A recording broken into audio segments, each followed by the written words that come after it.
Hmm. Assalamualaikum warahmatullahi wabarakatuh. Yang kami hormati Pak dosen mata kuliah Pendidikan Agama Islam Pak Muhammad Sarip.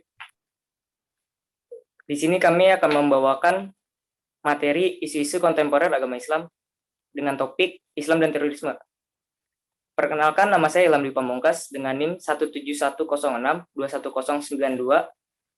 dari Prodi Bisnis Digital A. Kemudian teman saya Muhammad Safwan Kahir dengan NIM 17121000645 dari Prodi Bisnis Digital A.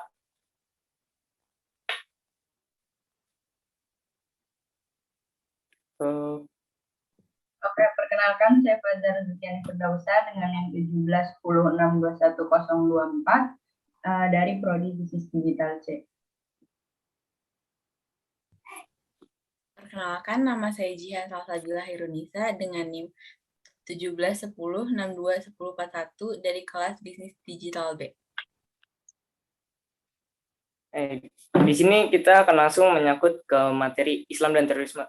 Kenapa sih ketika ada terorisme yang membawa agama Islam, kenapa selalu disangkut kebautkan bahwa Islam ini terorisme? Dan saya akan mengulik tentang kasus yang berada di Perancis. Di Perancis ini ada cerita tentang guru sejarawan asal Perancis yang menampilkan karikatur Nabi Muhammad. Dan setelah dia menampilkan karikatur Nabi Muhammad, pada malamnya dia bertemu dengan pemuda yang membunuh dia dengan memotong kepalanya. Yang ini membuat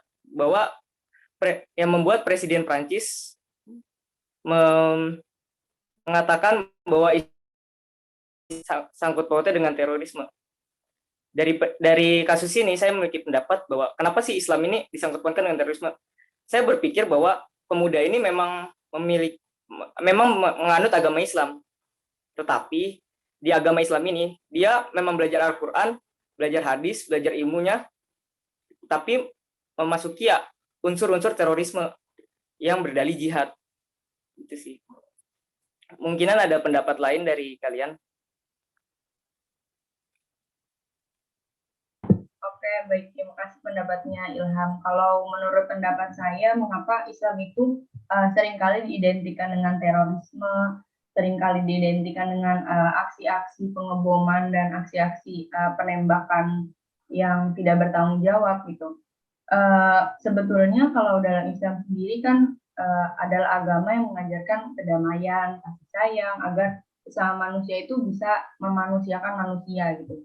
Namun pertanyaannya di sini, kenapa masih ada kesan yang diidentikan dengan terorisme?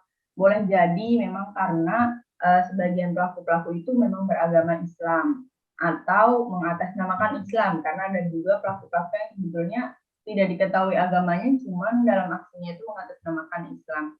Cuman memang harus kita akui, memang ada teroris yang beragama Islam, walaupun pada konteksnya mengapa dia berbuat seperti itu, karena pemahaman yang dia anut itu melenceng dari pemahaman Islam tentang jihad sesungguhnya gitu.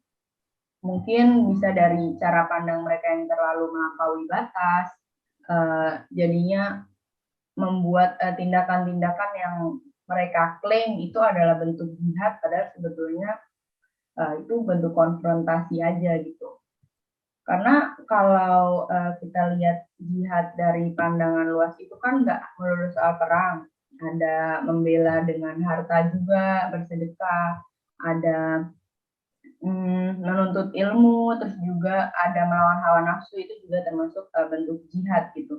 Walaupun memang jihad yang paling pol itu jihad berperang ya. Cuman sebetulnya kan bukan mati syahid nanti yang mereka dapatkan kalau emang jihad berperangnya itu dalam konteks dia melakukan aksi terorisme gitu. Jadi kalau menurut saya ini Islam dikaitkan dengan terorisme itu karena pure kesalahpahaman orang-orang yang mengira bahwa jihad itu memang harus berperang. Padahal dalam kondisi yang damai-damai saja itu nggak butuhkan. Di Islam juga diperintahkan untuk berperang kalau emang situasinya itu udah genting dan harus melakukan tindakan perlawanan gitu. Cuma kalau memang masih aman-aman aja, damai-damai aja, ngapain kayak tiba-tiba kok ngebom, tiba-tiba bikin penembakan itu bukan masuk ke ajaran Islam yang sebenarnya sih.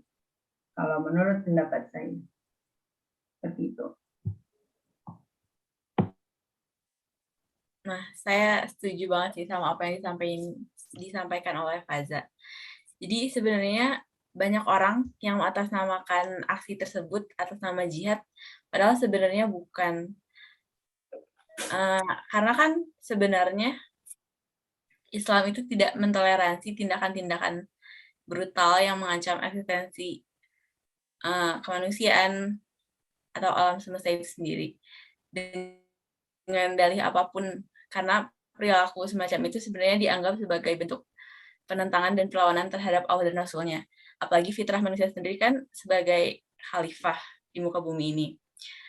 Kemudian dari kesalahpahaman tersebut bahwa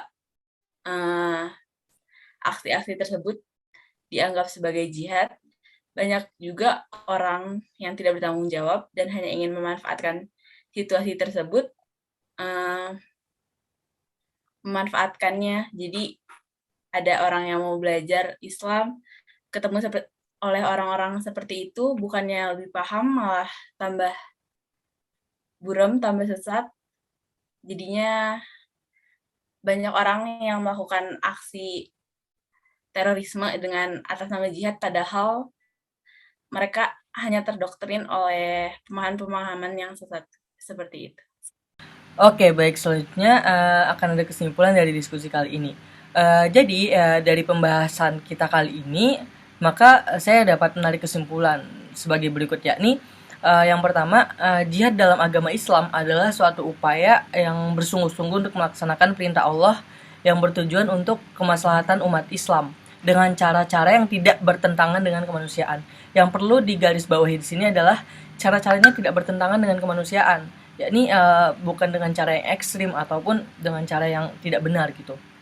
Terus yang kedua adalah terorisme adalah perbuatan yang menghalalkan segala cara untuk mencapai suatu tujuan termasuk cara kekerasan. Oleh karena itu jelas terorisme itu sangat bertentangan dengan ajaran agama Islam. Seperti itu. Terus juga yang kita tahu bahwa Islam adalah agama yang damai, yang penuh kasih, penuh damai agar sesama umat manusia saling memanusiakan antar sesama. Jadi mungkin sekian dari kelompok kami, kurang lebihnya mohon dimaafkan. Saya akhiri dengan salam. Assalamualaikum warahmatullahi wabarakatuh.